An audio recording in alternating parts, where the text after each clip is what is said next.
Une pomme de 1950 équivaut à 100 pommes aujourd'hui. C'est le titre d'un article sur lequel je viens de tomber. Et on va en profiter pour décortiquer ensemble ce qui est publié dans les médias. Et c'est l'occasion pour toi d'avoir le point de vue d'un scientifique, c'est-à-dire moi, qui n'est pas financé par les lobbying pharmaceutiques ni agroalimentaires. Donc si tu ne me connais pas, je suis Thomas de Papa InShape et après plusieurs années d'études sur le corps humain et de recherche en laboratoire, désormais, avec Pierre, on accompagne les Papa InShape, les hommes qui désirent atteindre leur poids de forme et rajeunir pour retrouver la forme qu'ils avaient il y a 10, 15, 20 ans. Et cet article, il est captivant parce qu'on va voir à quel point c'est facile de manipuler l'information pour jouer sur la peur qui se cache en nous tous. Et l'objectif, c'est qu'après cette vidéo, toi, tu vas pouvoir mieux apprécier et prendre du recul sur la désinformation qui circule dans les médias et appliquer mon astuce personnelle pour ne jamais manquer de vitamines ou de minéraux. Et commençons par la vitamine C. Une pomme hier égale 100 pommes d'aujourd'hui. Nos grands-parents, pour une transparente de Croncel, ils avalaient 400 mg de vitamine C, indispensable à la fabrication et à la réparation de la peau et des os.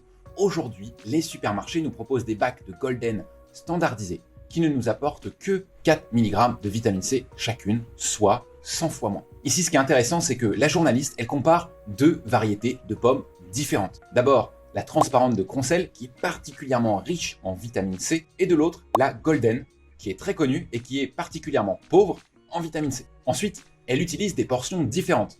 Elle prend 100 g de Golden contre une pomme entière de Croncel.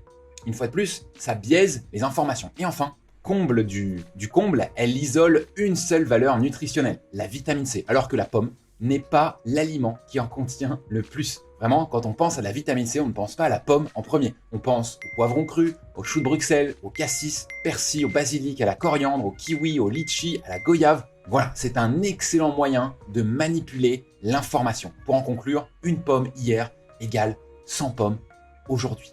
On descend un petit peu et on va continuer avec ces mêmes biais cognitifs. Vitamine A, une orange d'hier égale 21 oranges d'aujourd'hui. Aujourd'hui, il faudra en manger 21 oranges pour ingurgiter la même quantité de la précieuse vitamine A. Et on ajoute de même une pêche des années 50 équivaut à 26 pêches d'aujourd'hui. Une fois de plus, on retrouve chez notre journaliste le biais d'omission. Soit elle isole une seule valeur nutritionnelle pour aggraver la situation et la rendre alarmante. Si les chiffres sont vrais, alors oui, la teneur en vitamine A a diminué. Mais l'orange d'aujourd'hui contient plus de vitamine C et de calcium que l'orange d'antan.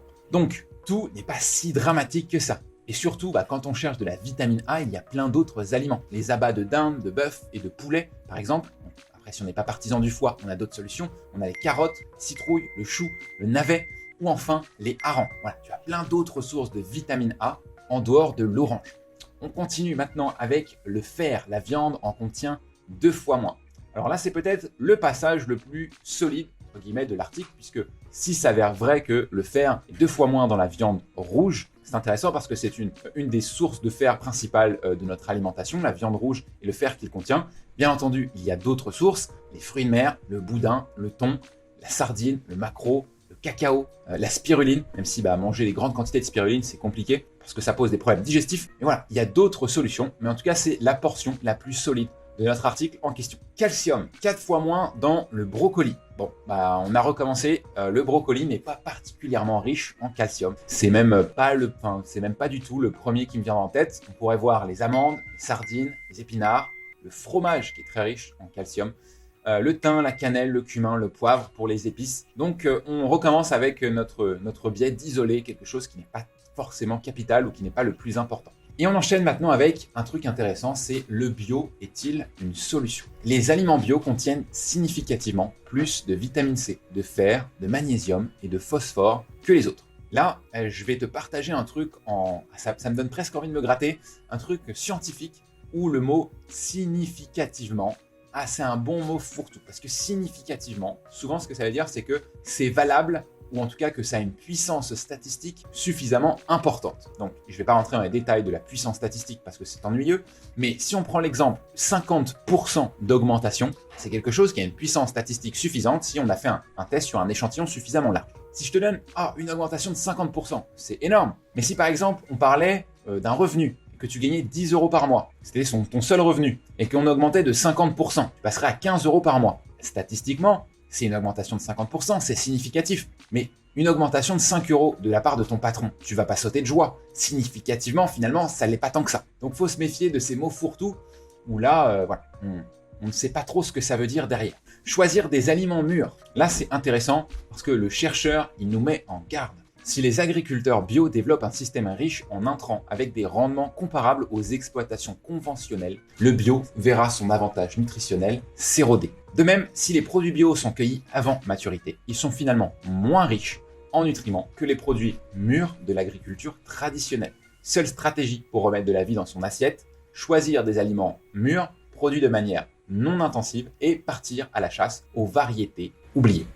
Là, on est face à un problème d'offre et de demande. Parce que si du jour au lendemain, et même progressivement, si tout le monde se met à manger bio, on va avoir besoin d'augmenter les volumes de production pour répondre à cette demande. Donc soit en augmentant la surface des terres agricoles, donc ça voudrait dire qu'on trouverait davantage de terres qui respectent les critères bio, c'est-à-dire sur lesquelles on n'a pas cultivé de manière intensive en utilisant des pesticides depuis plusieurs années, ou bien, option 2, en augmentant les rendements des terres agricoles. C'est ce qu'on a déjà fait pour l'agriculture traditionnelle. C'est-à-dire prendre des variétés qui sont une meilleure productivité, cueillir plus tôt, utiliser peut-être des outils pour augmenter la productivité. Alors pas des pesticides parce que sinon ça n'aura plus le label bio. Bref, on va revenir exactement à la situation initiale. Donc ma conclusion, c'est que si tu n'as pas la possibilité de faire pousser tes propres légumes dans ton jardin de façon non intensive, ou que tu n'es pas un petit producteur local auprès duquel tu as pu constater que son mode de production et d'agriculture est non intensif, alors malheureusement, tu as probablement des carences en micronutriments. Je prends un risque en disant ça, mais sur le nombre de personnes qui vont regarder cette vidéo, je suis certain qu'il y en a une grande majorité qui auront des carences en micronutriments. Même si tu manges 5 fruits et légumes par jour, même si tu manges bio. Je vais te donner une preuve par rapport aux carences, et celle-ci c'est l'une des plus importantes. La carence en vitamine D touche 80% de la population, selon le bulletin épidémiologique hebdomadaire. La carence en vitamine D, c'est le fait de manquer d'exposition au soleil, mais on peut également en trouver dans notre alimentation. 80%, c'est 4 personnes sur 5. Et on parle juste là de la vitamine D. Il y en a plein d'autres. Alors, par pitié, le jus d'orange qui te fait faire le plein de vitamines le matin, c'est un mensonge marketing orchestré par les vendeurs de jus d'orange, parce que si on te disait acheter cette belle bouteille orange et pleine de sucre, personne n'achèterait. Acheter cette belle bouteille qui fait le plein de vitamines, plus de monde pour l'acheter. Et la concentration en vitamine D et en sucre dans une bouteille de jus d'orange en supermarché, elle est plus proche d'une bouteille de coca que d'une orange qui pousse dans un arbre. Donc, c'était pour ton information par rapport au jus d'orange, pas la peine de te faire avoir. Donc mon conseil, parce que là tu as besoin de réponses concrètes, actionnables, positives dans ta vie, et tout l'inverse de cet article qui joue exclusivement sur nos peurs, continue à manger des fruits et légumes pour apporter autant de micronutriments et de fibres que possible. Manger 5 fruits et légumes par jour, mange-en même 10 si tu veux, c'est très bon pour ta santé. Consomme enfin des compléments. Et des compléments alimentaires comme un multivitamine à spectre large qui va ratisser l'ensemble des vitamines et des minéraux importants et nécessaires à notre bon fonctionnement. Parce que ça va te simplifier la vie en fait. En tant qu'homme, on n'a pas le temps ou l'énergie de compter chaque micronutriment dans son assiette. Déjà, ça demande un niveau de connaissance avancé. Et en plus, ça demande de varier les fruits et les légumes en fonction de la saisonnalité. C'est hyper compliqué. Alors que avoir ces apports sous forme de compléments, que ce soit sous forme de poudre ou de gélules, ça simplifie grandement la vie. C'est simple et ça perdure dans le temps parce que quelles que soient les conditions, tu partes en vacances, tu sois en déplacement, c'est facile à appliquer. Donc si tu veux davantage de solutions simples et pratiques à implémenter dans ton quotidien, télécharge notre guide juste en dessous ou dans la description, c'est gratuit. Il a déjà aidé des milliers de Papa in Shape à atteindre leur poids de forme, à se sentir en meilleure forme. Donc voilà, clique juste en dessous, c'est gratuit.